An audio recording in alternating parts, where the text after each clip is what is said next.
Caminhando junto ao mar da Galileia, viu dois irmãos, Simão, chamado Pedro, e André, que lançavam as redes ao mar, porque eram pescadores. E disse-lhes: vinde após mim, e eu vos farei pescadores de homens. Aqui é Jesus, né?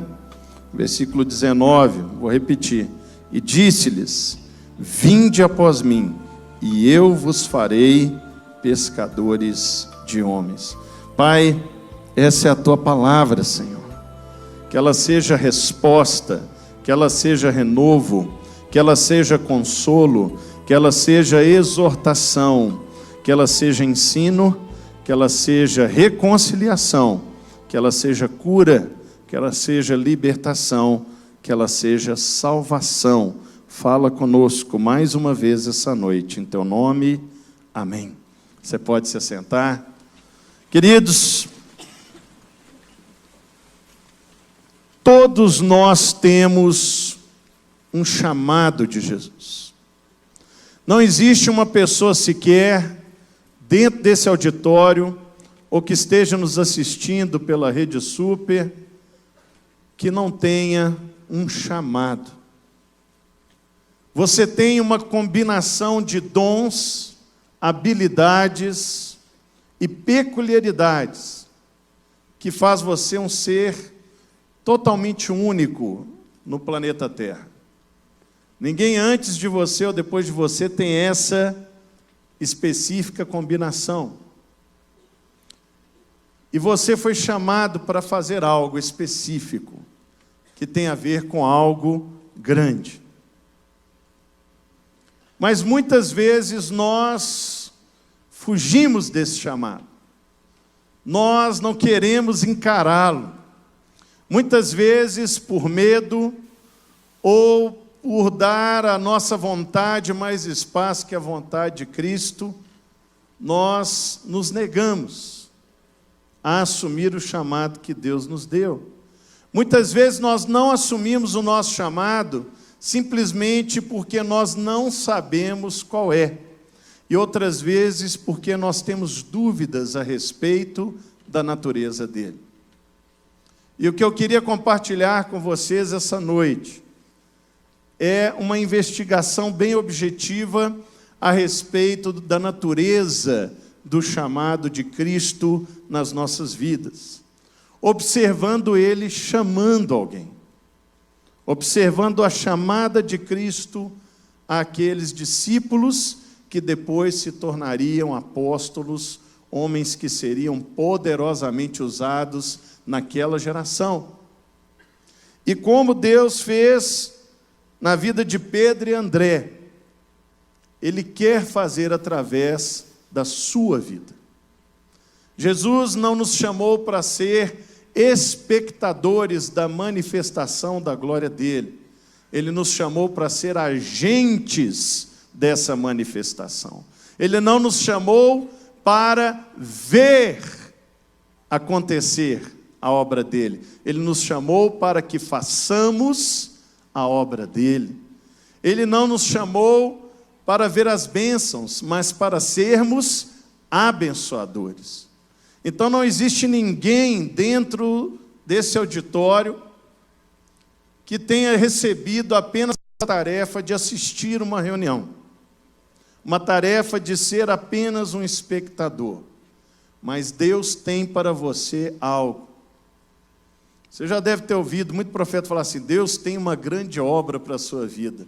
Ele não mentiu não, Ele tem uma grande obra para cada um de vocês. Porque a obra que Ele reservou para você, nenhuma outra pessoa pode fazer. Ninguém pode fazer. E quando você se nega a fazê-la, é um problema. E quando você decide fazer aquilo que Deus não pediu para você fazer, aí são dois problemas. Por isso nós precisamos entender o cerne, a natureza do chamado de Cristo para as nossas vidas. É nessa fase, na fase da juventude, que tomamos as decisões que vão definir o resto das nossas vidas. Talvez você tenha aí 19, 20, 22 anos, e Deus permita, viva até os 80, os 90, e essa decisão que você vai tomar agora vai definir os seus próximos 60, 70 anos. Que é o que você vai fazer com o chamado que Jesus te deu. Por isso é importante entender a natureza desse chamado. E por isso é importante ouvir Jesus falar. É uma frase tão pequenininha. Vinde após mim, e eu vos farei pescadores de homens. Mas existem verdades tão profundas, tão reveladoras e tão confrontativas nessas palavras, que nós precisamos entendê-la. Cada palavra dessa frase. Primeiro, vinde após mim. O ministério de Jesus sempre foi dinâmico. Conforme nós lemos, Jesus estava passando no mar da Galileia. Ele não parou para explicar o que ele queria fazer. Ele não gastou tempo tentando convencer aqueles homens de abandonar o ofício deles de pescadores, abrir mão daquilo que era o sustento, a segurança deles, para que caminhassem atrás de uma pessoa sem saber como é que seria o amanhã. Ele simplesmente passou andando e os chamou e continuou andando. Ele falou assim, venham, sigam-me os bons. Né? Ele falou, siga-me, venha. E ele continuou andando. Quando você continua lendo o texto, dali um pouco mais para frente, Tiago e João estavam segurando redes. E para poderem acompanhar o ritmo de Jesus, diz a Bíblia que eles tiveram que largar as redes, senão eles iam ficar para trás.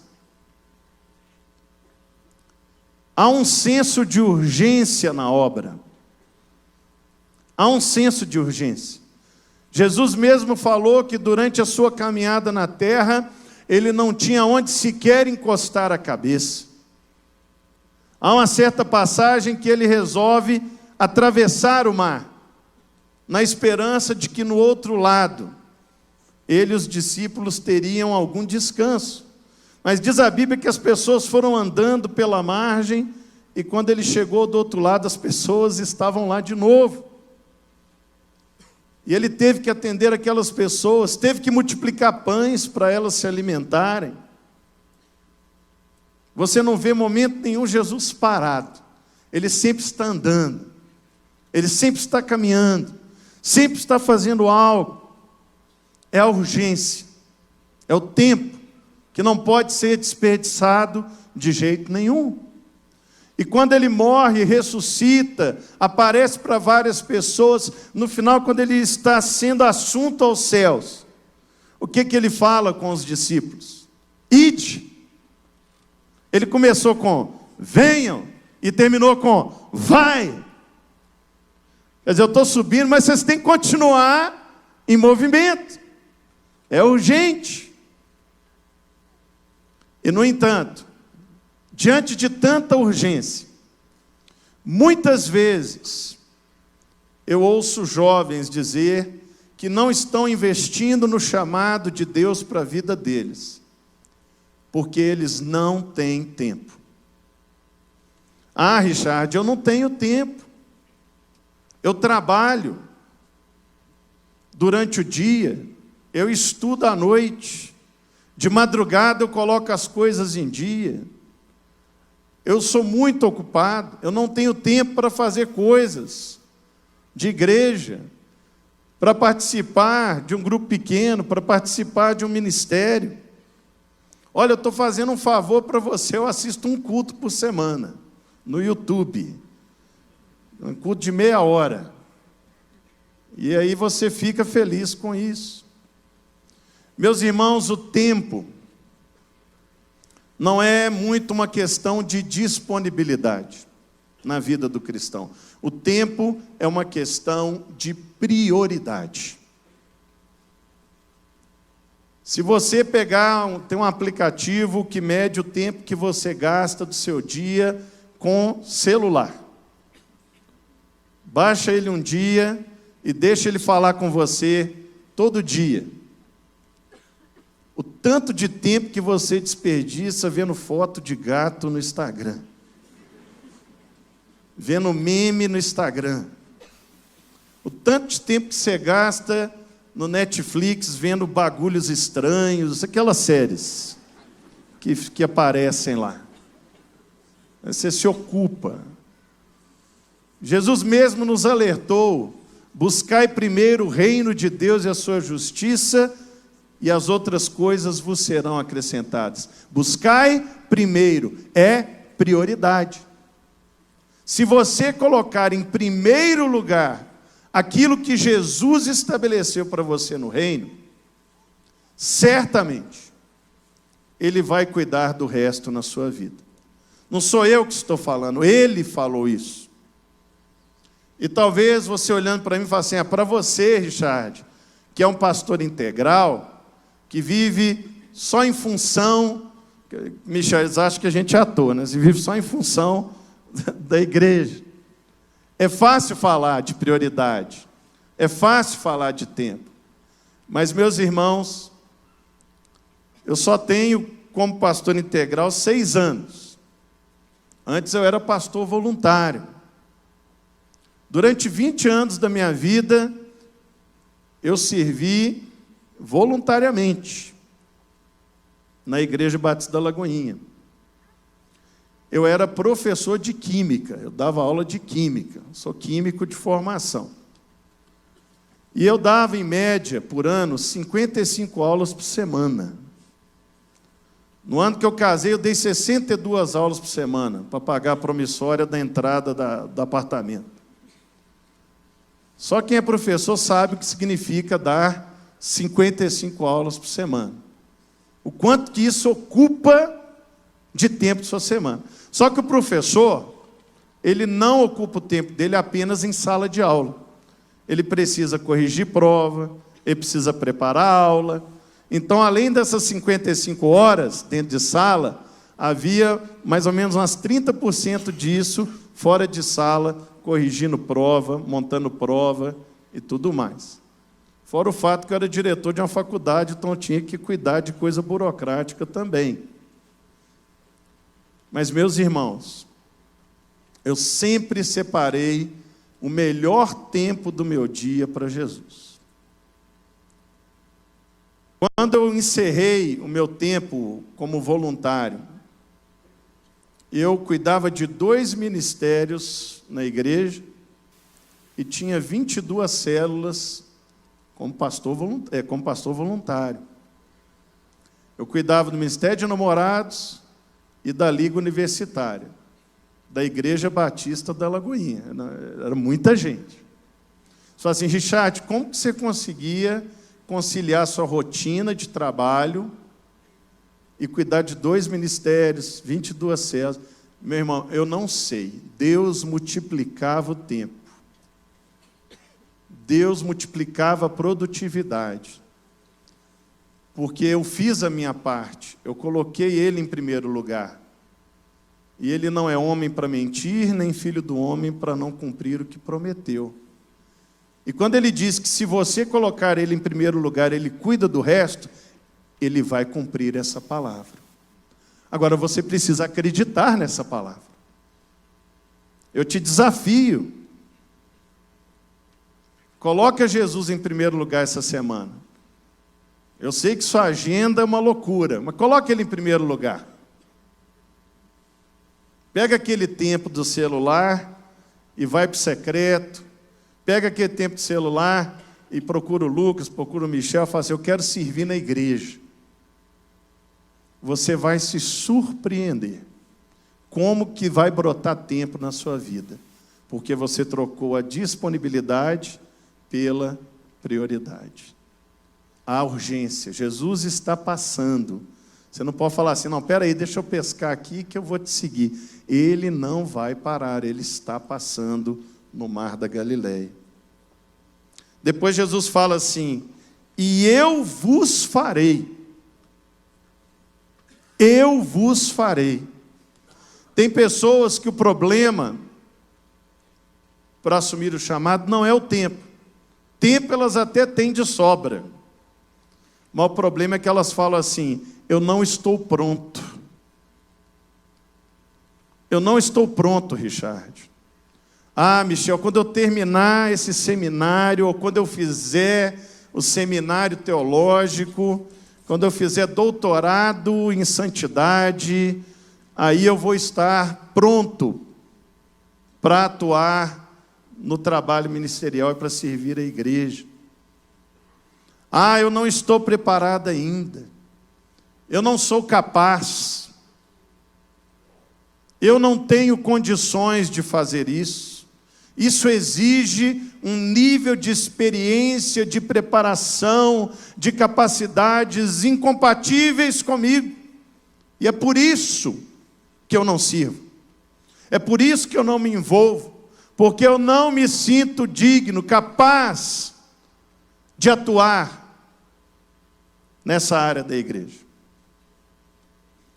Sabe, meu irmão, quando eu leio a Bíblia e vejo a forma pela qual Deus chamou muitas pessoas na Bíblia, eu fico surpreso, porque elas falavam a mesma coisa. Quando Deus apareceu para Moisés e falou assim: você chamou a pessoa errada, chama outro. Quando ele foi até Jeremias, Jeremias falou assim: eu sou muito novo. Quando ele foi para Saul, Saul falou assim: eu sou da menor família, da menor tribo.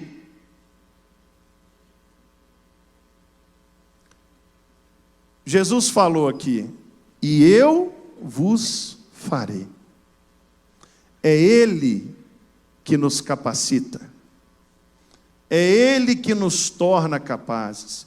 Ele não espera você ser capaz para te usar, senão Ele nunca ia usar nenhum de nós. Nunca. Primeiro que Ele não precisa, mas aprove a Ele. Foi dessa forma que Ele estabeleceu. Na Bíblia, Deus usou quem Ele quis, do jeito que Ele quis. Titularidade, capacidade pessoal, habilidade pessoal, não define a sua aptidão para servir na igreja. Na Bíblia Ele usou Sansão, que era um sujeito assim, todo errado. Ele usou um rei ímpio para abençoar Israel, para levantar os muros de novo. Ele usou uma mula para doutrinar um profeta, para ensinar o profeta. Usou a mula. Ele usou uma planta para ensinar humildade para um outro profeta, Jonas. Certo dia Jesus estava entrando em Jerusalém, o povo estava chamando ele de rei dos judeus, os fariseus mandaram o povo calar. Jesus falou assim: se eles calarem, as pedras clamarão. Se Deus quiser, Ele usa até uma pedra. Então não é a sua capacidade, a sua titularidade, não é uma posição dentro da igreja que vai definir se você vai servi-lo ou não. Não é isso. Não tem a ver com isso. Não tem a ver com capacidade. O que Jesus está procurando, Ele não está procurando lá no currículo Lattes, na internet. Ele não está olhando o seu currículo. Ele está olhando o seu coração. Porque quando a pessoa acha que é a capacidade dela que define a qualidade dela para o serviço, isso é soberba. E a Bíblia fala que Deus resiste ao soberbo. Mas também fala que Ele não desprezará um coração quebrantado e contrito. Deus está à procura de pessoas sinceras, de verdadeiros adoradores. Pessoas que cheguem diante dele e falem assim: realmente, eu não sou capaz de fazer isso. Mas o Espírito Santo que habita em mim é capaz. E se eu deixar Ele se mover através de mim, aquilo que parecia impossível de eu fazer, eu passarei a ser capaz de fazê-lo. Porque Ele fala, eu vos farei. É Ele que faz. Ele não chama pessoas capazes, Ele capacita as pessoas que Ele chama. Então para de falar que você não é capaz, para de falar que você não tem condições. Deus, Ele tem esse estilo para ensinar na Bíblia. Quando você olha a lista dos heróis da fé, você vê que são pessoas, muitas vezes, que aos olhos do mundo são desqualificadas. Parece que Deus tem uma certa predileção pelos piores. Samuel chamou o pai de Davi e pediu para colocar os filhos assim em fileira. Davi nem estava na fileira, porque na cabeça do pai dele, ele não servia. Mas era por detrás das malhadas que Deus estava apontando para Davi. Ele tem uma certa predileção pelos piores. Você pode ter certeza que se eu estou pregando aqui hoje é porque não tinha ninguém pior para subir aqui. Pode ficar tranquilo em relação a isso. Não tinha ninguém pior para subir aqui. Né? Eu costumo brincar assim, às vezes você está olhando assim, não, prega tão mal, eu podia estar lá em cima, eu prego melhor. Aí é por isso que você está sentado, porque você é melhor e Deus escolhe os piores. Ah, mas por que Ele escolhe os piores? Porque, como diz Paulo lá aos Coríntios, ele gosta de confundir a sabedoria do mundo com a loucura do Evangelho. Então não use esse subterfúgio, não use essa desculpa para não exercer o seu chamado. Deus está te falando aqui que é Ele que vai fazer, basta você segui-lo. Ele é que vai fazer. Sabe aquela coisa fora da caixa, aquela coisa maluca que Ele quer que você faça e você está resistindo? Ou aquela coisa que parece grande demais para você fazer e você não faz porque você acha que é muito grande? Parabéns, realmente ela é muito grande. Realmente ela é muito para você, é muita areia para o seu caminhãozinho. Mas se Deus está mandando você ir, vai, segue Ele e faz, porque é Ele que vai fazer. É Ele que vai te dar a capacidade. E vai ser maravilhoso. E Ele fecha falando assim, eu vos farei pescadores de homens. Aqueles homens eram pescadores de peixes. E o que Deus está desafiando eles aqui é tentar algo muito maior do que o que eles faziam. É sair da dimensão do ordinário para a dimensão do extraordinário. Sair da dimensão do natural para a dimensão do sobrenatural. É para sair da dimensão do comum para ir para a dimensão do incomum. Deus nos chama para fazer coisas extraordinárias. E aí vem a terceira desculpa que muitos usam. Tempo eu tenho. Eu sei que a questão não é capacidade, porque eu já tentei. Só que quando eu tentei, não deu certo. Quando eu quis fazer, as pessoas criticaram. Quando eu quis fazer isso, eu não recebi apoio, deu tudo errado. Para que eu vou tentar de novo? Para que eu vou fazer isso? Eu já tentei e não deu certo.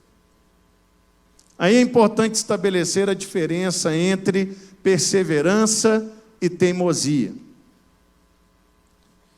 Perseverança é quando você não desiste de algo porque Deus estabeleceu aquilo no seu coração. Você não desiste porque foi um propósito que Deus colocou no seu coração. Teimosia é quando você não desiste de algo que você mesmo colocou no seu coração. Então existe uma diferença que tem a ver com a motivação do seu coração. Se foi Deus que colocou no seu coração esse chamado, isso aí que Ele está pedindo para você fazer, está ordenando você fazer, e você já tentou uma vez, e aí na primeira tentativa veio uma crítica, veio uma palavra de desânimo, ou deu errado, e você já desistiu, é porque você não está sendo perseverante. Nós temos essa natureza, né? Geração milênio, né? Geração Nutella, não é isso? O pessoal desanima muito rápido, né? Você não pode ser assim. Você é a nova vida em Cristo. E nos frutos do Espírito, no pacote, no aplicativo que foi baixado quando você aceitou Jesus, né, chamado Fruto do Espírito, tem lá no menu perseverança. Você tem que perseverar.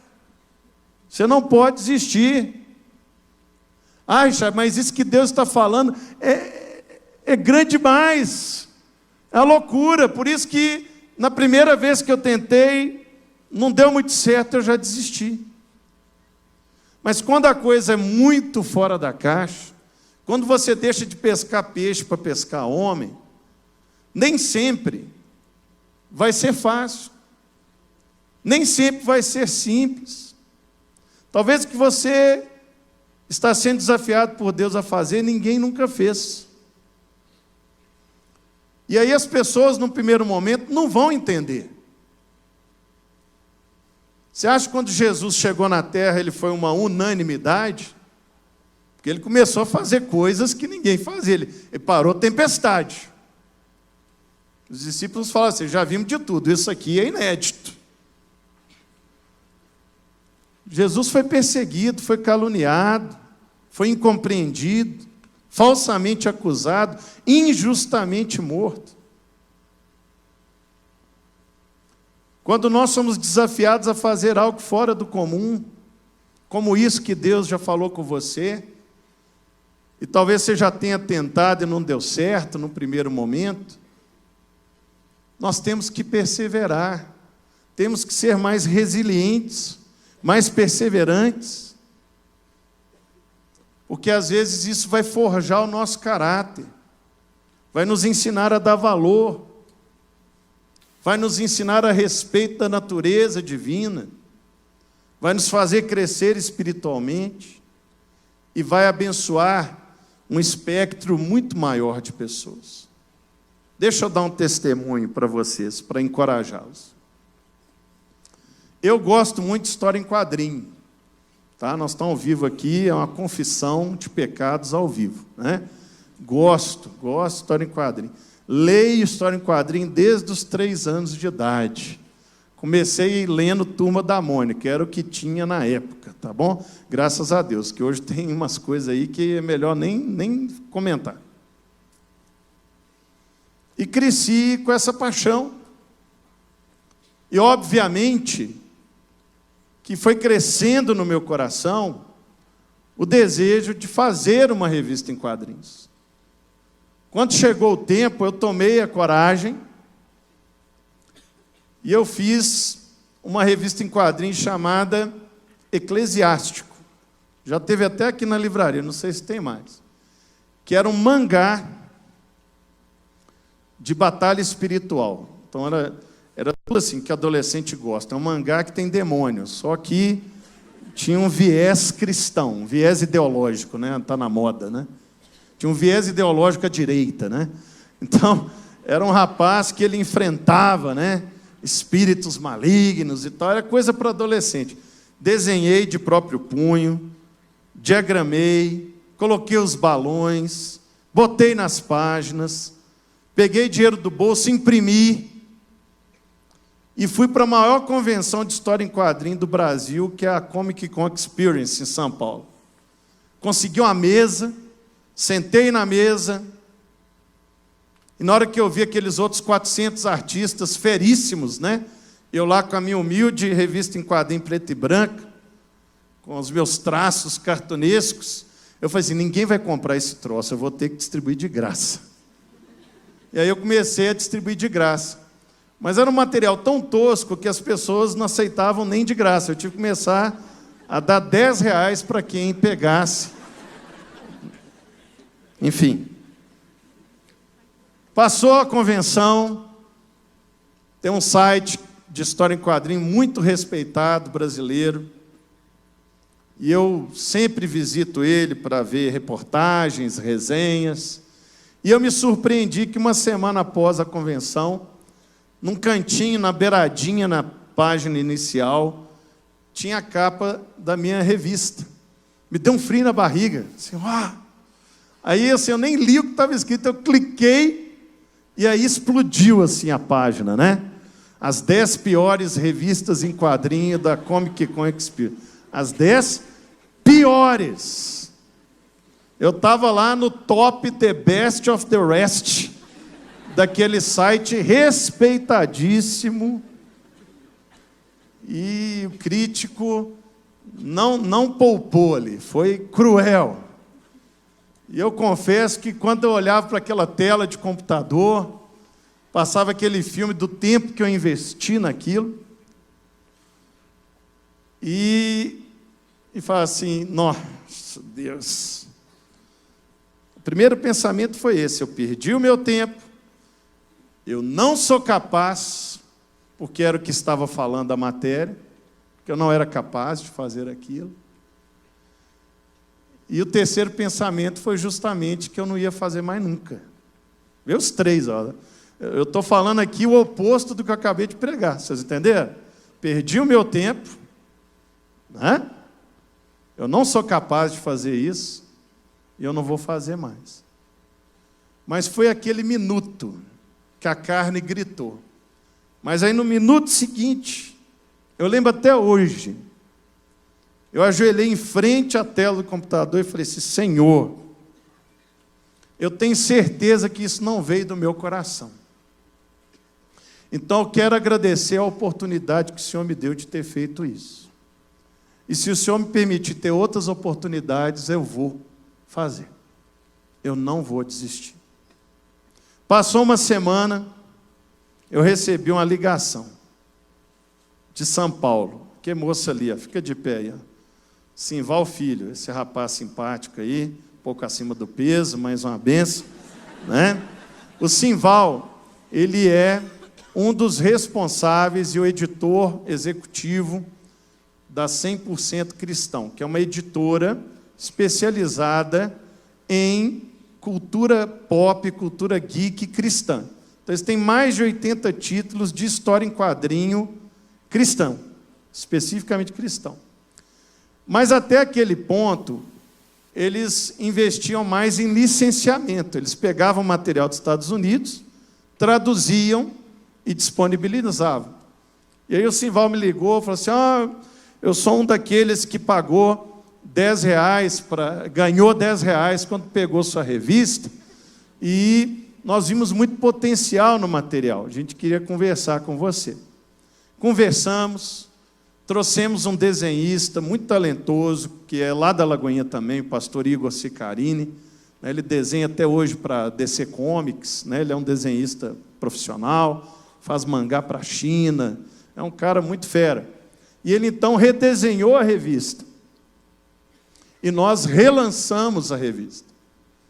Para a honra e glória do Senhor, foi mais tranquilo dessa vez. Foi um trabalho que, inclusive, recebeu prêmio, né? Foi finalista do troféu HQ Mix, que é tipo um Oscar dos quadrinhos latino-americano. Categoria melhor minissérie, ficou ali junto com mangás, com a minissérie da DC. Estava lá, foi indicado. Perdeu, mas foi indicado, né? Chegamos lá nos indicados. Mas esse trabalho trouxe uma visibilidade, trouxe uma dimensão que permitiu que o Simval, depois de muita conversa, muita graça, muita sabedoria de Deus, estabelecesse uma parceria com a Maurício de Souza Produções. Esse e outros, né, da editora. Eu lembro então que no início do ano passado ele me ligou de novo, falou assim: Richard, nós conseguimos, nós fechamos a parceria com a Maurício de Souza Produções. Quer dizer, pela primeira vez, o Estúdio Maurício de Souza, que já tinha autorizado os espíritas, já tinha autorizado os católicos, pela primeira vez eles autorizaram um evangélico usar a Turma da Mônica para evangelizar. Primeira vez. Nunca teve isso. E eu entendi, porque o Simval já era amigo, que ele estava apenas me ligando para compartilhar uma alegria. E eu falei: que bom, Simval. E eu estava com pressa, que eu estava saindo de uma reunião e indo para outra reunião. Ele falou assim: não, Chad, você não entendeu. Eu quero que você escreva essa revista. Aí me veio aquele choque, né? Uau! Né? Espera aí que agora eu tenho uma reunião, depois a gente conversa. Eu entrei na reunião, eu te confesso que eu não sei como que eu conduzi aquela reunião. Se você me perguntar, minha cabeça estava em outro lugar. Eu até chamei um cara lá de Cebolinha no meio da... Foi uma situação. Né? Que é um pastor que fala trocando o R pelo L. Confundi, não. Mas, meus irmãos, para a honra e glória do Senhor, nós chegamos nesse trabalho, né? Chegamos nesse trabalho. Já pensou se eu tivesse desistido quando eu li aquela crítica no computador? Eu nunca ia ter o privilégio de participar desse projeto. Nas histórias em quadrinho que estão aqui, fui eu que desenhei. Aí depois a turma do Maurício Souza lá redesenhou. Aí tem reflexão, oração, tem aplicações, tem passatempo. Foi tudo eu que escrevi, você pode ter certeza, não fica com medo, não. Foi o pastor que fez tudo. Tá? Tudo foi a gente que fez. E assim, para a cereja do bolo, né, do testemunho, é que o editor do número 1 foi o mesmo cara que fez a crítica da tela do computador. A mesma pessoa, né? É engraçado isso, né? Como que o mundo dá voltas. Por isso, meu querido, não me venha falar que você não tem tempo, não me venha falar que você não é capaz, não me venha falar que você já tentou e não deu certo. Jesus está passando, Ele não vai parar. Ele está te chamando. Vinde após mim, e eu vos farei pescadores de homens. Vamos ficar de pé.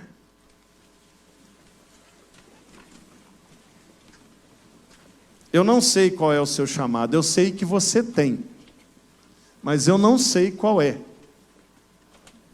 Mas eu sei que você tem. Mas você tem usado essas desculpas para não seguir esse Jesus que está passando na orla do mar e te desafiando a soltar as redes, soltar aquilo que te dá segurança, que te dá sustentação, para dar os passos de fé, para cumprir a obra que Ele estabeleceu através da sua vida? Você tem resistido ao chamado do Senhor, ao chamado de servi-lo na sua igreja? Você está cheio de justificativas. Jesus lança todas elas por terra essa noite. Não para te constranger, não para te colocar contra a parede, mas porque Ele te ama. Porque Ele sabe do seu potencial mais do que você mesmo. Ele sabe do que pode acontecer se você se deixar ser usado por Ele. Mas você precisa abandonar as desculpas e seguir o Mestre. Ele está te chamando essa noite. Ele está te chamando. Chega de desculpa. Ele pode te levar para lugares onde nenhum cristão jamais esteve. Lagoinha tem uma igreja em Katmandu, no Nepal. Na verdade, tem 3 lá. Mas eu nunca fui em Katmandu. Mas eu fui na Turma da Mônica. E isso é tão ministério transcultural quanto ir em Katmandu. Tem lugares que os cristãos ainda não chegaram. E sabe por que eles não chegaram? Porque você que deveria estar lá não foi. Porque está aí cheio de justificativas. Mas isso acaba hoje em nome de Jesus. Por isso eu quero te fazer um convite. O mesmo que Jesus fez para André, para Pedro, para Tiago, para João. Eu quero te convidar. Venha. É você mesmo que está resistindo ao seu chamado. Venha aqui, venha. Jesus está te falando, venha comigo. Eu vou fazer. Eu vou te tornar pescador de homens. Saia do seu lugar, venha. Vinde após mim. Venha. Ele está passando. Ele não vai parar. Ele não vai ficar explicando. Você já sabe. Não é falta de explicação. É excesso de desculpa. Não é falta de entendimento. É excesso de medo. Mas isso vai acabar agora em nome de Jesus. Essa igreja é uma igreja relevante. É uma igreja que faz a diferença. Mas ela pode fazer ainda mais através do seu chamado. E ainda mais. Porque não há limites quando o chamado é até os confins do universo. Por isso Jesus te fala essa noite, venha. Ah, Richard, eu não tenho tempo. Venha. Ah, Richard, eu não sou capaz. Eu vos farei. Ah, eu já tentei, não deu certo. Pescadores de homens, venha. Ah não, eu vou ficar aqui, está frio. Por que eu tenho que sair do meu lugar quentinho para o lugar frio? É para você nunca esquecer que você tomou essa decisão hoje. Venha. Se você ficar aí, você vai ficar na dúvida. Esse passo é o passo simbólico da sua decisão. Venha.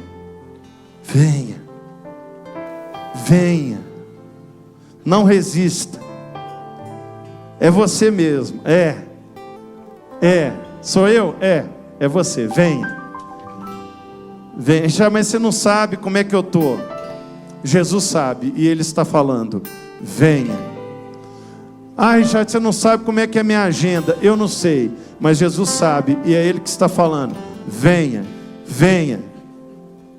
Richard, eu não sou capaz, mas é Jesus que sabe da sua capacidade. E Ele sabe que você não é capaz. E por isso Ele está falando, é eu que vou fazer. Basta ter um coração ensinável, quebrantado, contrito. Eu que vou fazer. Richard, mas quando eu fiz me criticaram tanto. Eu apanhei tanto que eu preferi ficar quieto. Você nunca vai apanhar mais do que Jesus apanhou, meu irmão. Nós nunca vamos ficar devendo a Jesus. E Ele nunca vai te provar além daquilo que você pode suportar. E é por isso que Ele está falando agora. Venha. Pai, em nome de Jesus. O Senhor conhece o coração de cada um dos jovens que estão aqui na frente. E seja qual for o motivo pelo qual eles ainda não assumiram uma postura mais proativa, mais incisiva, mais engajada nas coisas do Teu reino.